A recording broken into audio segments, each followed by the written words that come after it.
जी good evening class. Good evening sir. Good evening sir. जी कैसे हैं आप? Fine sir. चलिए बहुत अच्छी बात है, मस्ट बी फाइन। देखिए कल की क्लास में हमने दो सेक्शन डिस्कस किए थे, 403 और 404। हेनू समझ आ गए आपको दोनों section? Yes sir. What is the difference between 403 and 404? हेनू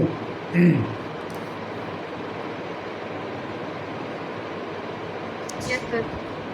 जी जब 403 में जो प्रॉपर्टी है वो संपत्ति है वो बेईमानी से ली गई है, मतलब एक लाइव पर्सन से, मतलब जो जीवित है। और जो 404 है वो जब मतलब किसी की भी मृत्यु हो जाए उसके तब उसके बाद से उसके पोजीशन से ले लेगी। देखिए मृत्यु के समय उसके पोजीशन में थी। मैंने कल बताया था कि मृत्यु होने के बाद पोजीशन का कंसेप्ट ही ख़त्म हो जाता है, निधन हो जाता है व्यक्ति का। जो धन संपदा है उसकी वो उससे निवृत्त हो जाता है, इसलिए निधन हो जाता है उसका। तो मृत्यु के समय जिसके कब्ज़े में थी, मृत्यु होने के बाद वो कब्ज़ा विहीन हो गई। और कब्ज़ा विहीन कब तक है? जब तक कि उसके लीगल ईयर्स, जो उसके लिए वैध रूप से हकदार व्यक्ति है, वो उसे प्राप्त करने के लिए नहीं आया है तब तक, और उससे पहले ही वो वहाँ से हटा दी गई है ना। तो उसमें एक बात ये भी बताई थी कि अगर सेवक है या लिपिक है तो उसके लिए सज़ा की अवधि ज़्यादा बताई गई थी सामान्य व्यक्ति के बनिस्पत, है ना। तो चलिए अब अगली जो हमारी सेक्शन है वो बात करती है section 405, that is criminal breach of trust, आपराधिक न्यास भंग। न्यास शब्द आप सभी जानते होंगे। ट्रस्ट किसे कहा जाता है? जी, ट्रस्ट मीन किसी पर आप विश्वास करें, भरोसा करें, ट्रस्ट करें, ठीक है। ट्रस्ट ट्रस्ट का निर्माण भी किया जाता है। तो यहाँ कह रहे हैं कि क्रिमिनल ब्रीच ऑफ ट्रस्ट। चलिए देखते हैं कि 405 क्या समझाना चाह रहा है। ये कह रहा है whoever being in any manner interested with property or with any dominion over property dishonestly misappropriates or converts to his own use that property, or dishonestly uses or disposes of that property in violation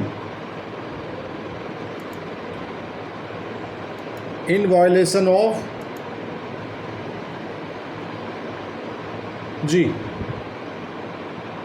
in violation of any direction of law prescribing the mode in which such trust is to be discharged, or of any legal contract, express or implied, which he has made touching the discharge of such trust, or willfully suffers any other person so to do, commits criminal breach of trust। ये कह रहा है भाई कि जो कोई संपत्ति या संपत्ति पर कोई भी अख्तियार किसी प्रकार अपने को न्यस्त किए जाने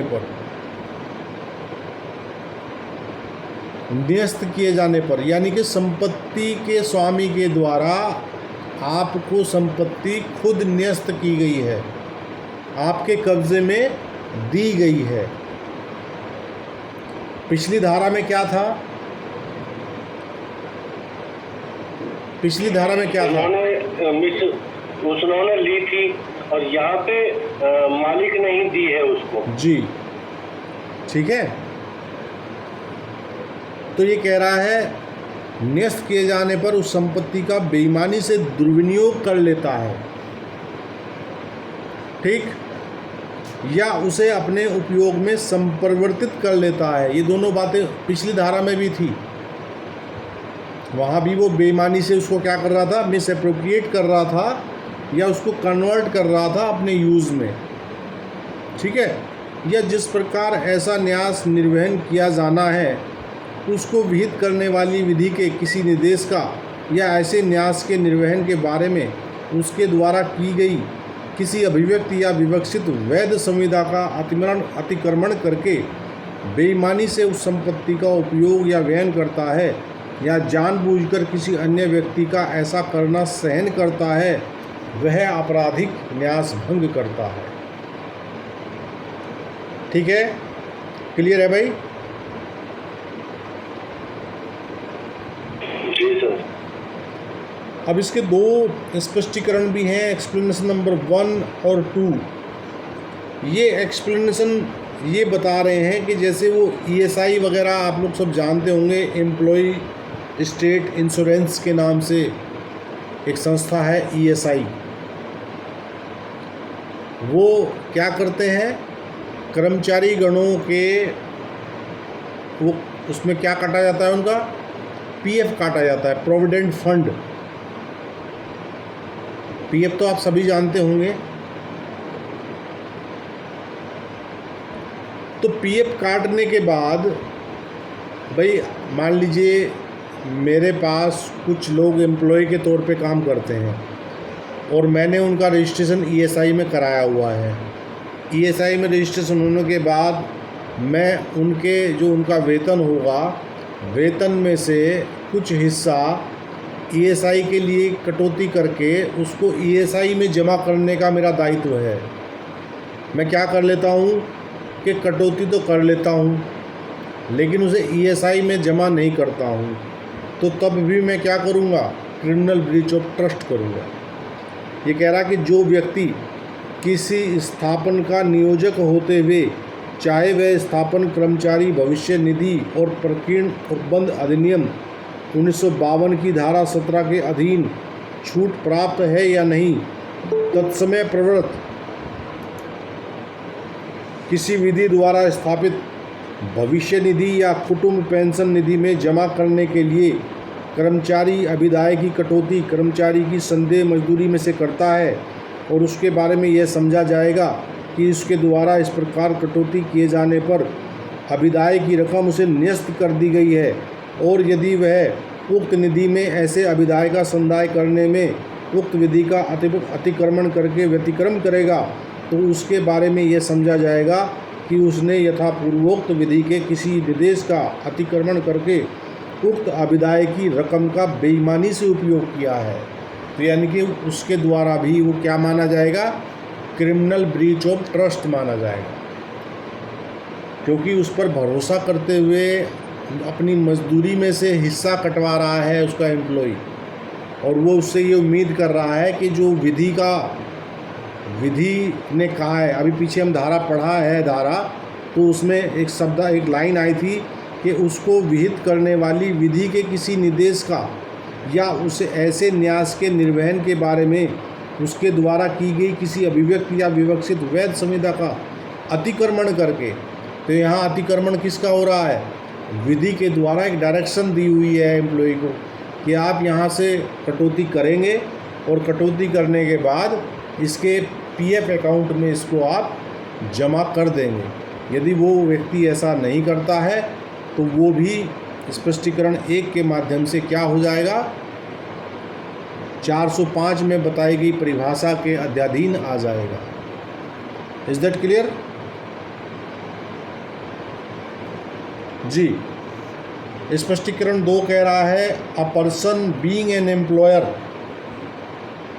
who deducts the employee's contribution from the wages payable to the employee for credit to the employee's state insurance fund held and administered by the employee's state insurance corporation established under the Employees State Insurance Act 1948, 34 of 1948 shall be deemed to have been entrusted with the amount of the contribution so directed by him, and if he makes default in the payment of such contribution to the said fund in violation of the said act, shall be deemed to have dishonestly used the amount of the said contribution in violation of direction of law as aforesaid।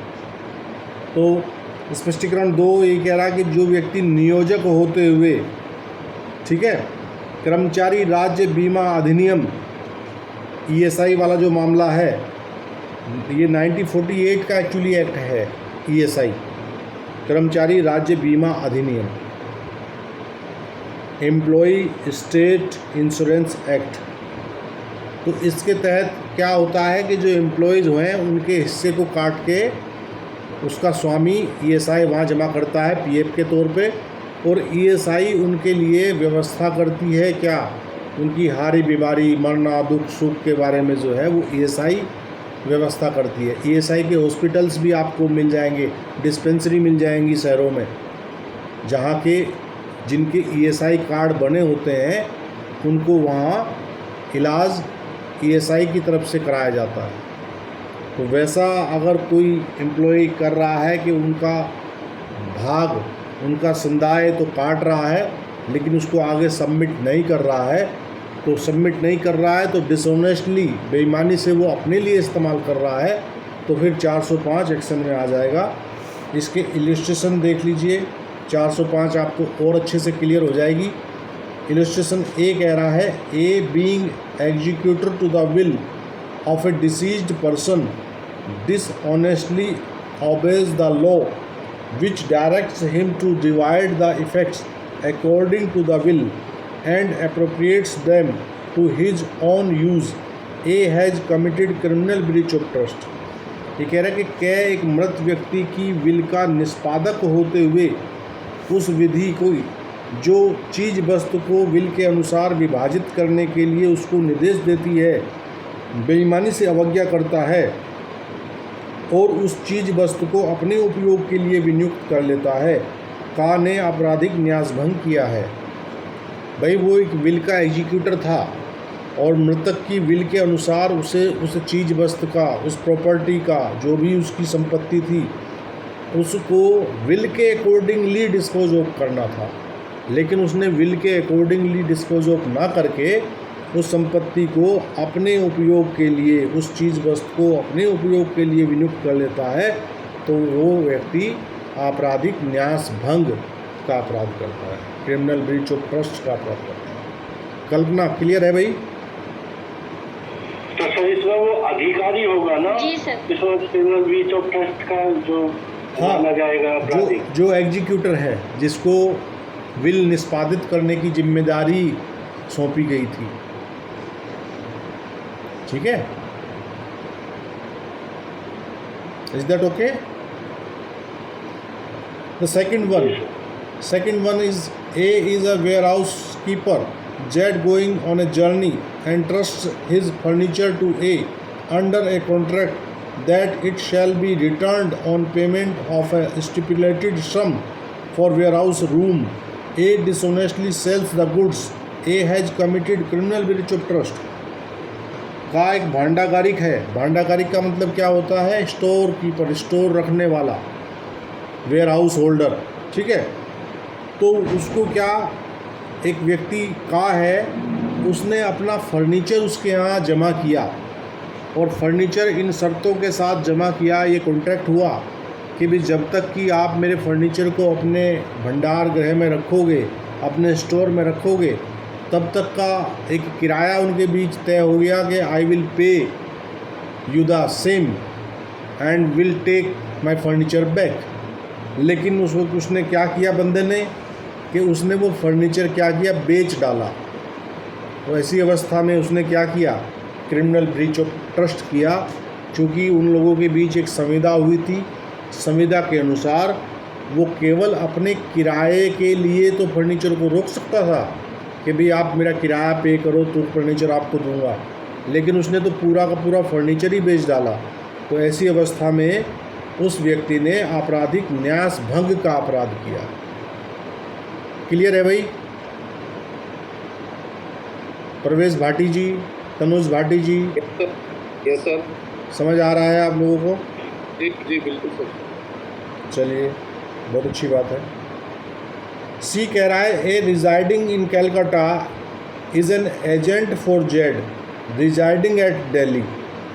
There is an express or implied contract between A and Z that all sums remitted by Z to A shall be invested by A according to Z's direction. Z remits ₹1,00,000 of rupees to A with direction to invest the same in company's paper. A dishonestly disobeys and direction and employs the money in his own business.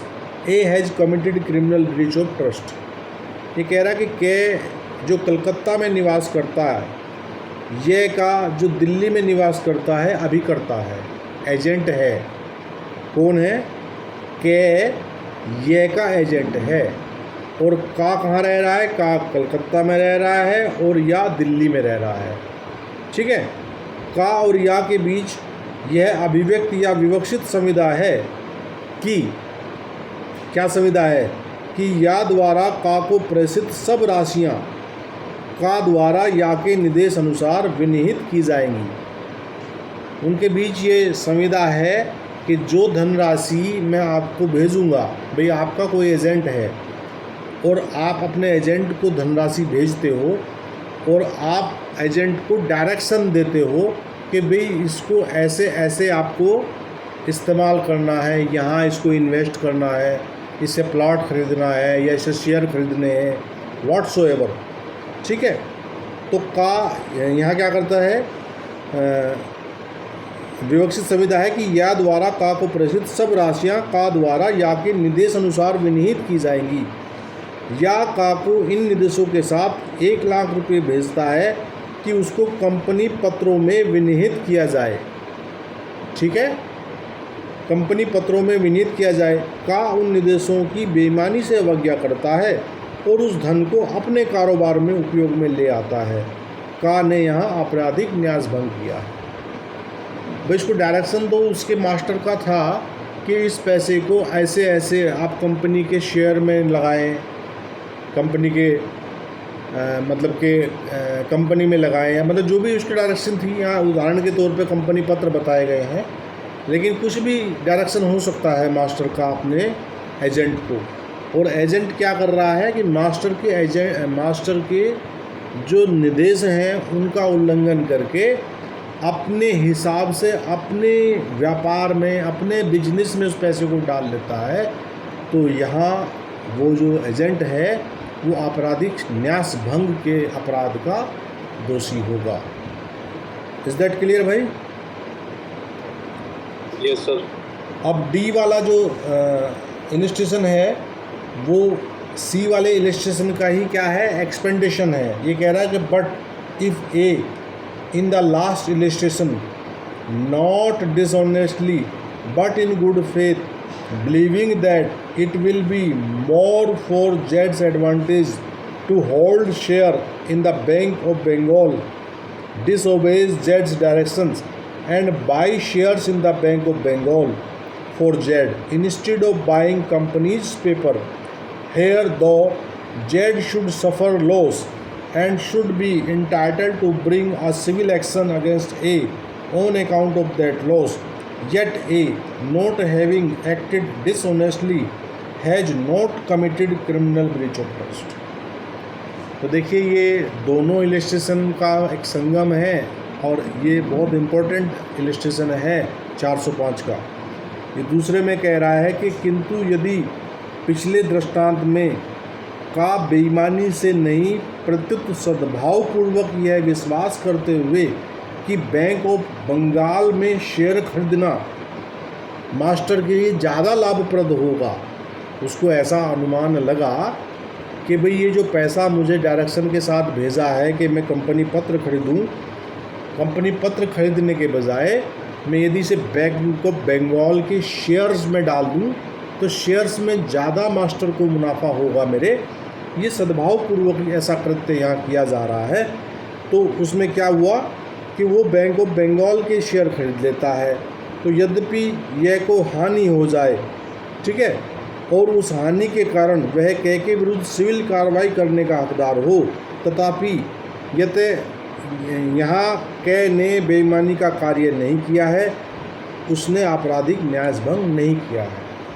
तो देखिए, उसके ऊपर वो civil action तो ले सकता है कि भाई तूने मेरे डायरेक्शन का उल्लंघन करते हुए जहाँ जहाँ मैंने पैसे को इन्वेस्ट करने को बोला था तूने वहाँ इन्वेस्ट ना करके बैंक ऑफ बंगाल के शेयर खरीद लिए, तो सिविल लायबिलिटी के लिए तो सिविल सूट उस पर फाइल करे, लॉस की रिकवरी के लिए उस पर सूट फाइल करे, वहाँ तक ठीक है।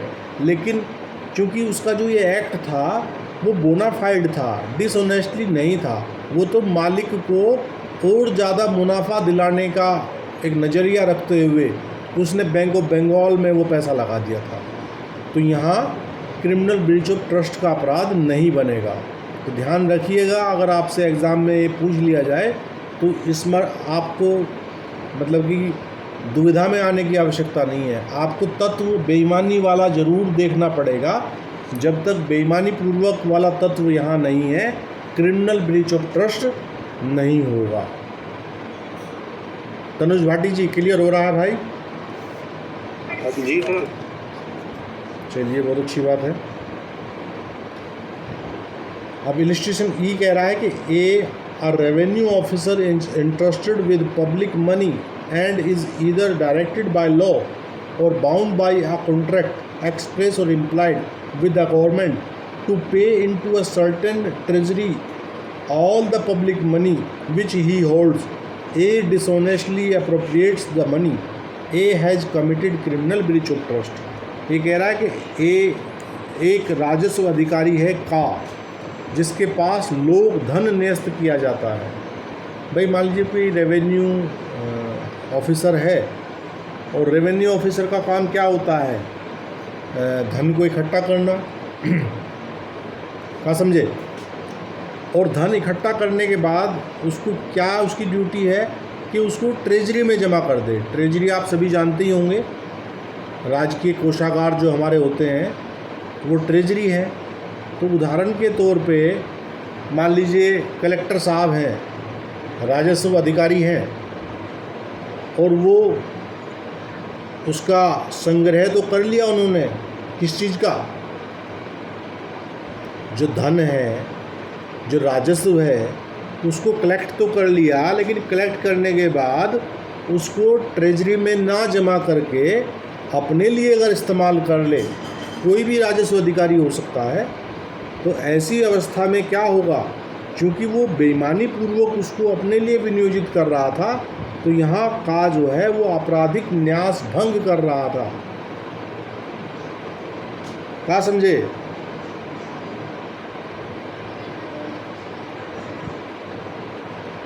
आप लोगों ने कि बहुत 90s में एक बड़ा घोटाला हुआ था शेयर बाज़ार में। हर्षद मेहता नाम के व्यक्ति ने जो है शेयर बाज़ार की परिभाषा ही उलट पलट कर रख दी थी। तो हर्षद मेहता के ऊपर एक वेब सीरीज़ भी आप लोगों ने शायद देखी हो, रिसेंटली वेब सीरीज़ भी एक बड़ी अच्छी थी उस पर। तो हर्षद मेहता का जो मोडस ऑपरेंडी था वो क्या था? मोडस ऑपरेंडी उसका ये था कि वो बैंकों से पैसा उठाता था। कैसे?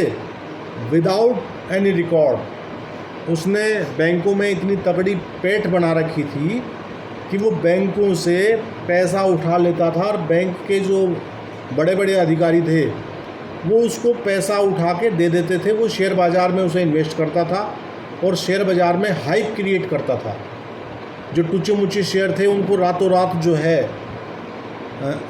कहाँ फर्श से अर्श पे ले जाता था और फिर बेच बाच के निकल लेता था।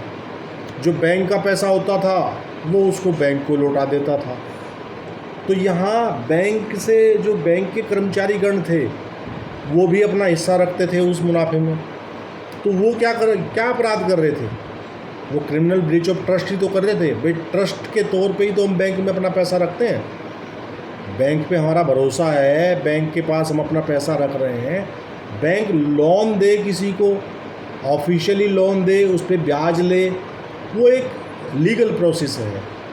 लेकिन अगर बैंक का कर्मचारी, सपोज कीजिए बैंक का मैनेजर बैंक के जो है अंदर से पैसा उठा के किसी को ऐसे ही दे दे कि ले भाई तू अपना इस्तेमाल कर, और मोटा मुनाफा कमा और मैं फिर वापस रख दूंगा इस पैसे को और मुनाफे में से हिस्सा बांट लेंगे।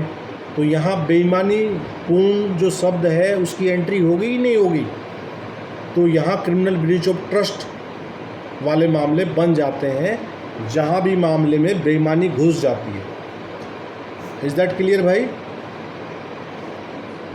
एफ कह रहा है a carrier is interested by Z with property to be carried by land or by water. A dishonestly misappropriates the property.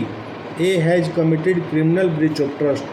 ये कह रहा है भूमि से या जल से ले जाने के लिए यह ने के पास जो एक वाहक है संपत्ति न्यस्त की है का उस संपत्ति का बेईमानी से दुर्विनियोग कर लेता है। का ने आपराधिक न्यासभंग किया है। मान लीजिए आपने अपनी कोई प्रॉपर्टी जो है किसी वाहक को सौंपी कि भाई मेरा ये सामान है, मेरा ट्रांसफ़र हो गया है सहारनपुर से लखनऊ और मेरा ये सामान है, इस सामान को आपको लखनऊ तक पहुंचाना है। आपका जो किराया होगा वो आपका किराया तय हो जाएगा, आप तय किराया देने के लिए तत्पर व तैयार हैं। लेकिन उस वाहक ने क्या किया, आपका वो सामान लखनऊ पहुंचाने की बजाय बेच बाच के ऐश उड़ाई, गुलछर्रे उड़ाए। तो क्या अपराध किया उसने? आपराधिक न्यास भंग किया, क्रिमिनल ब्रीच ऑफ ट्रस्ट किया। क्योंकि एक ट्रस्ट के हिसाब से आपने उस पर भरोसा करते हुए उसे अपनी प्रॉपर्टी स्वयं उसके कब्ज़े में दी थी और एक पर्पज़ के लिए दी थी कि भाई आप वहाँ ले जाइए इसको, वहाँ तक आपके ले जाने का आपको किराया मिल जाएगा। लेकिन उसने बेईमानी पूर्वक उसको मिसयूज किया। तो जैसे ही उसने वो मिसअप्रोप्रिएट्स किया प्रॉपर्टी को डिसऑनेस्टली, मामला चला गया कहाँ? Criminal breach of trust. तो क्रिमिनल ब्रीच ऑफ ट्रस्ट में यहाँ तक कुछ तत्व जो इसके समझ में आए वो क्या कि पहले तो आपको अपनी प्रॉपर्टी स्वयं उसके कब्ज़े में सौंपनी है। दूसरे व्यक्ति को आप अपनी प्रॉपर्टी जो है स्वयं ले जा के दे रहे हैं कि ले भैया ये प्रॉपर्टी आप रखो। और आपके प्रॉपर्टी दिए जाने के बाद वो व्यक्ति, अगला व्यक्ति आपके विश्वास को भंग कर रहा है और आपके विश्वास को भंग करते हुए आपकी प्रॉपर्टी को बेईमानी पूर्वक अपने हित में, अपने प्रयोग में ला रहा है, तब ये मामला पिक्चर में आता है, तब मामला क्रिमिनल ब्रीच ऑफ ट्रस्ट का आता है। न्यास भंग और आपराधिकता उसमें आ जाती है बेईमानी पूर्वक शब्द के घुसते ही। भाई यहाँ तक आपको 405 मैंने प्रयास किया आप लोगों को समझाने का। कुछ समझ आया, कुछ संशय हो, कुछ समझ ना आया हो तो you can put your questions. Is that okay? आगे बढ़ें। जी सर। अब इसकी जो धाराएं हैं 406, 407, 408, 409। अब यहाँ 406 सिंपल पनिशमेंट की बात कर रहा है और ये कह रहा है punishment for criminal breach of trust. ये कह रहा है whoever commits criminal breach of trust shall be punished with imprisonment of either description for a term which may extend to 3 years or with fine or with both. ये कह रहा है कि आपराधिक न्यास भंग के लिए दंड, जो कोई आपराधिक न्यास भंग करेगा वे दोनों में से किसी भांति के कारावास से जिसकी अवधि 3 वर्ष तक की हो सकेगी या जुर्माने से या दोनों से दंडित किया जाएगा। ठीक है। अब 406 के बाद जो 407 है, 408 है, 409 है, ये धाराएं अलग अलग परिस्थितियों के अनुसार, लाइबिलिटी के अनुसार, ये तो सामान्य व्यक्ति की बात होगी 406। अब 407 बात कर रहा है criminal breach of trust by carrier etcetera. जैसे हमने जो लास्ट इलस्ट्रेशन पढ़ा था कैरियर वाला, तो 407 उसके लिए दंडनीय बनाता है वैसी बात को। ये कह रहा है whoever being interested with property as a carrier, ये है wharfinger or warehouse keeper commits criminal breach of trust in respect of such property shall be punished with imprisonment of either description for a term which may extend to 7 years and shall also be liable to fine. तो यदि वैसे व्यक्ति हैं, कोई वाहक है, वाहक आदि में कौन कौन आगे, कोई वाहक है, घाटवाल है, भांडागारिक है, तो ये इन व्यक्तियों की लायबिलिटी ज़्यादा बड़ी है। तो इनकी लायबिलिटी ज़्यादा बड़ी है, इसलिए इनके लिए दंड की व्यवस्था भी बड़ी है। इनको 7 वर्ष तक के लिए दंडनीय बनाया है अकॉर्डिंग टू 407। तो ध्यान रखिएगा 407 और 7 वर्ष की सज़ा का प्रावधान है।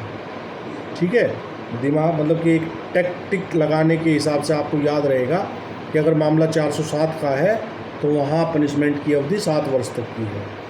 408 बात कर रहा है criminal breach of trust bye clerk और सर्वेंट। देखिए क्लर्क और सर्वेंट के लिए हर जगह अलग प्रावधान बनाए गए हैं, चोरी के मामले में भी। ठीक है, फिर हमने जो संपत्ति का दुर्विनियोग पढ़ा उसमें भी, और यहाँ क्रिमिनल ब्रीच ऑफ ट्रस्ट है तो इसमें भी यहाँ कह रहा है whoever being a clerk or servant or employed as a clerk or servant and being in any manner entrusted in such capacity with property or with any dominion over property commits criminal breach of trust in respect of that property shall be punished with imprisonment of either description for a term which may extend to 7 years and shall also be liable to fine। तो यहाँ 408 में भी 7 वर्ष तक की सज़ा का प्रावधान है। और ये किसके लिए है? अगर कोई लिपिक या कोई सेवक क्रिमिनल ब्रीच ऑफ ट्रस्ट करेगा तो उसको भी 7 वर्ष तक के लिए दंडित करने का प्रावधान धारा 408 आईपीसी करती है। और 409 बात कर रहा है भाई criminal breach of trust by public servant और बाय बैंकर, मर्चेंट और एजेंट। तो यहाँ भी 409 में भी इन्होंने एक अलग एक श्रेणी बनाई है जिसमें किसे शामिल किया है, किसे पब्लिक सर्वेंट को किया है, बैंकर को किया है, मर्चेंट और एजेंट को किया है।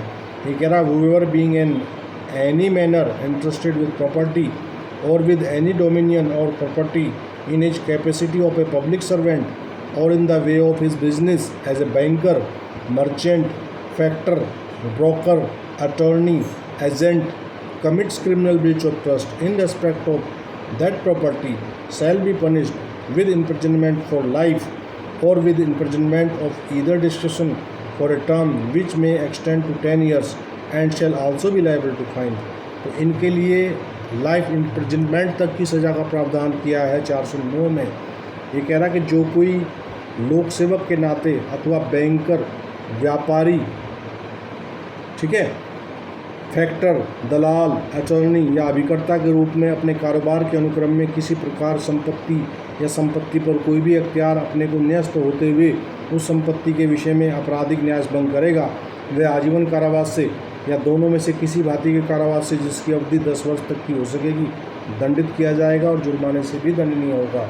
तो हमने पीछे एक इलस्ट्रेशन पढ़ा था एजेंट वाला, जिसमें वो 1 लाख रुपये उसे भेजे थे उसने, और एजेंट को बोला था कि भी इनसे कंपनी पत्र खरीद लो, और उसने कंपनी पत्र खरीदने की बजाय वो पैसा जो है अपने व्यवसाय में लगा दिया था। तो उस पर कौन सी धारा का अपराध बनता है? 409 सर, 409 का अपराध बनता और उसको लाइफ इम्प्रिजनमेंट तक की सज़ा का प्रावधान है। ठीक है, तो ये यहाँ तक आपका जो है क्रिमिनल ब्रीच ऑफ ट्रस्ट का जो हिस्सा है वो हमने आज कवर किया यहाँ तक। और आगे जो इसमें बात कर रहा है of the receiving of stolen property, चुराई हुई संपत्ति प्राप्त करने के विषय में। देखिए ये 410 जो है इसको भी आप वेरी इंपॉर्टेंट टिक कर लीजिए। ये इसके बारे में भी प्रीलिम्स में आप अक्सर सवाल मिल जाता है। तो चुराई हुई संपत्ति 410 में बताई गई है और ये बताया गया है कि चुराई हुई संपत्ति हम किसे कहते हैं। ठीक है, तो सामान्यतः अगर हम संकीर्ण सोच पे जाएं तो हम ये सोचेंगे कि जिस संपत्ति की चोरी हुई हो वो चुराई हुई संपत्ति है, बस चोरी तक सीमित ना रह जाएं हम। तो 410 को समझना चाहिए हमें। 410 एक वाइड कंसेप्ट क्लियर कर रहा है चुराई हुई संपत्ति के विषय में।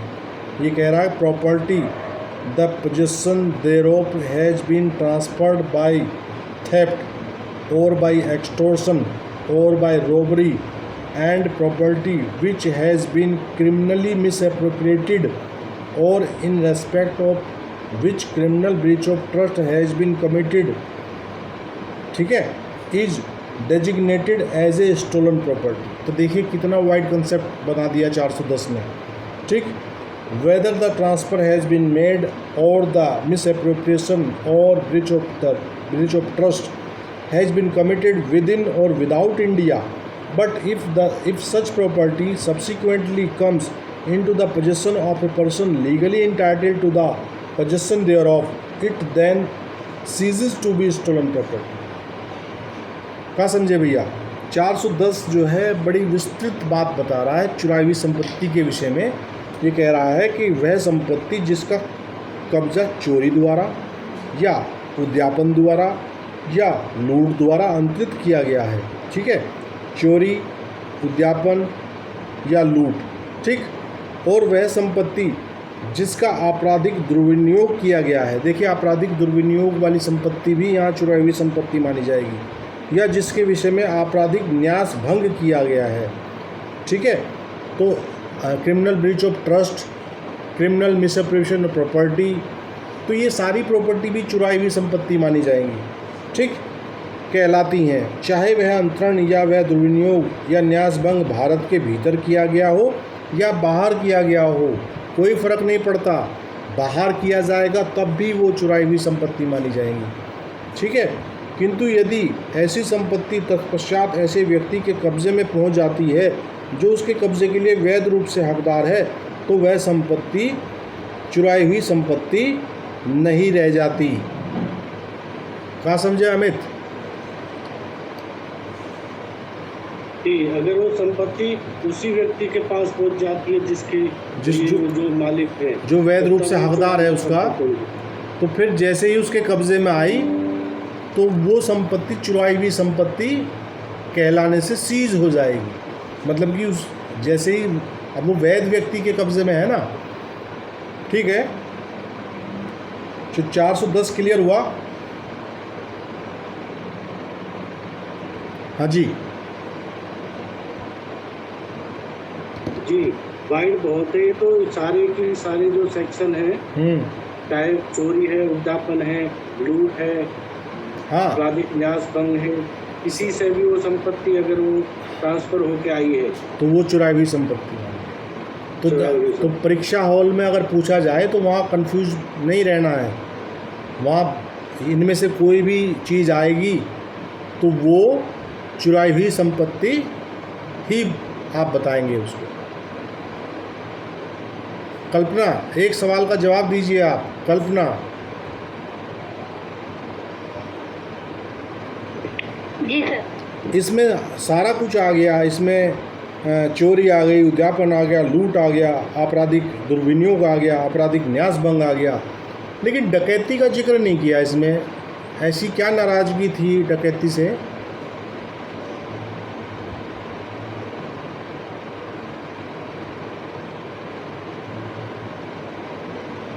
जी कल्पना।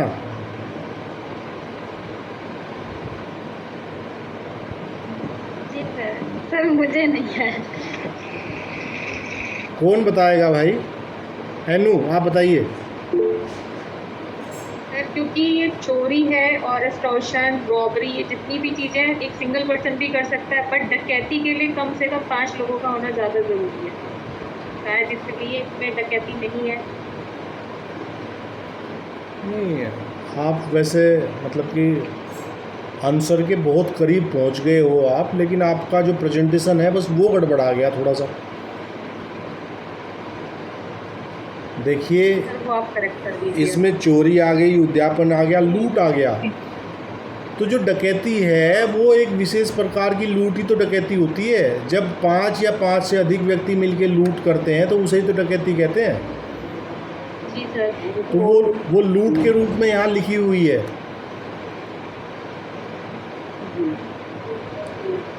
तो जो डकैती वाली जो संपत्ति है वो भी तो लूट वाली संपत्ति है एक्चुअली, बस वहाँ संख्या बढ़ने के कारण जो है लूट का जो एग्रेसिव रूप है, एग्रीवेटेड जो रूप है वो डकैती है। तो इसलिए अलग से डकैती लिखने की आवश्यकता नहीं है। लूट में डकैती इटसेल्फ कवर है। हर डकैती में लूट तो होती है, लेकिन हर लूट में डकैती नहीं। बस बस बस बस बस, ये अमित भाटी जी ने बिल्कुल ब्रह्म वाक्य बता दिया आपको एनू जी, ठीक है ना। क्लियर है माय डियर? अब एक सेक्शन 411 और देख लेते हैं। ये कह रहा है डिसऑनेस्टली रिसीविंग स्टोलन प्रॉपर्टी 411, 379, 411, 380, 411, ये आपने बहुत मुकदमे कोर्ट के अंदर आप देखते होंगे। तो 411 कह रहा है बेईमानी से प्राप्त करना कैसी संपत्ति? चुराई हुई संपत्ति। और चुराई हुई संपत्ति कहाँ पढ़ के आए हम? 410 में। तो वो संपत्ति अगर कोई व्यक्ति प्राप्त करेगा, चाहे वो संपत्ति कैसी हो, चाहे वो चोरी वाली हो, व्यापन वाली हो, लूट वाली हो, आपराधिक दुर्विनियोग वाली हो, आपराधिक न्यासभंग वाली हो, सारी संपत्ति है। अगर कोई व्यक्ति वैसी संपत्ति को बेईमानी पूर्वक रिसीव करेगा तो उस पर क्या लगेगी? 411 लगेगी, 411 लगेगी। ठीक है। ये कह रहा है whoever dishonestly receives or retains any stolen property knowing or having reason to believe the same to be stolen property shall be punished with imprisonment of either description for a term which may extend to 3 years or with fine or with both। ये कह रहा है भाई कि जो कोई किसी चुराई हुई संपत्ति को यह जानते हुए या विश्वास करने का कारण रखते हुए कि वह चुराई हुई संपत्ति है बेईमानी से प्राप्त करेगा या रखेगा, वह दोनों में से किसी भांति के कारावास से जिसकी अवधि 3 वर्ष तक की हो सकेगी या जुर्माने से या दोनों से दंडित किया जाएगा। ठीक है भाई, क्लियर है? रिकवरी यही होगी ना सर, उससे प्रॉपर्टी उसके पास है, रिकवरी हुई है। हाँ तो रिटेन आ गया ना, तभी तो रिकवरी बोलते हैं। हाँ रिटेन रखे हुए हैं, आपने चुराई और चुरा के अपने पास ही रखे हुए हैं, अपने कब्जे में कहीं छुपा रखी है, तो ये रिटेन शब्द से कनेक्टेड होता है उस बंदे से। ठीक है ना? तो जैसे ही वो रिकवरी हो जाती है उसकी निशानदेही पे 411 भी बढ़ जाती है चोरी के साथ साथ, या जो भी धारा है, जो भी बेसिक धारा है, तो चोरी हो, एक्सटॉर्शन हो, लूट हो, आपराधिक दुर्विनियोग हो, आपराधिक न्यासभंग हो। जी, इज दैट ओके? चलिए आज की क्लास को हम यहीं विराम देते हैं और बाकी की अगली धाराएं हम नेक्स्ट क्लास में पढ़ेंगे। तो सभी को गुड नाइट, शब्बा खैर, all the best to all of you. Good night sir. Amna ma'am की क्लास होगी तो 10:30 के आसपास होगी, ठीक है ना? वो मैसेज डाल देंगे। उनका मैसेज आया कि क्लास नहीं होगी आज के लिए। हाँ वो थोड़ा अभी कहीं कुछ प्रॉब्लम में है, जैसे ही मामला ठीक होगा शायद कल से क्लास लेंगे मैडम। ठीक है, thank you sir. Okay, good night. Sir